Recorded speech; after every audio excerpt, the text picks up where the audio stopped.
حضرت سید توکل شاہ امبالوی، یہ سنیں ذرا غور کے ساتھ، حضرت سید توکل شاہ امبالوی رحمہ اللہ ہند کے پنجاب کے امبالہ علاقہ ہے، وہاں پہ آپ کا مزار شریف ہے۔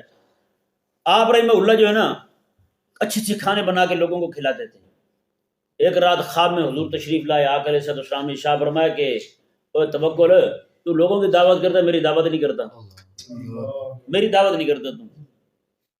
صبح اٹھے تو عجیب قسم کی طبیعت ہو گئی کہ حضور کی دعوت کیسے کروں گا، سارا دن ایسی پریشانی میں۔ بالآخر ذہن میں یہ آیا، حضور نے ارشاد فرمایا کہ عالم جو ہے نا وہ میرا وارث ہے، عالم جو ہے نا میرا خادم سچا وہی ہے، عالم وارث ہے میرے دین کا اور میرا وارث ہے، انبیاء کا وارث ہے عالم۔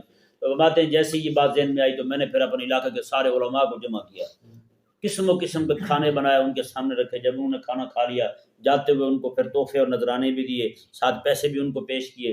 جب وہ چلے گئے، رات کو میں سویا تو خواب میں حضور تشریف لائے، حضور بڑے خوش تھے۔ حضور نے فرمایا تیری دعوت بڑی مزیدار ہے، سبحان اللہ، بڑی مزیدار دعوت ہے۔ اس سے کیا ثابت ہوتا ہے؟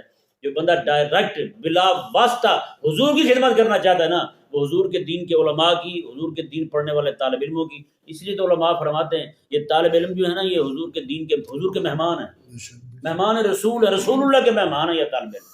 ہاں، کیونکہ یہ لنگر جو لے رہے ہیں یہ رسول اللہ کا ہے نا، تو یہ میرے اور آپ کے دروازے پہ نہیں بیٹھے، یہ رسول اللہ علیہ السلام کے دروازے پہ بیٹھے، یہ حضور کے مہمان ہیں۔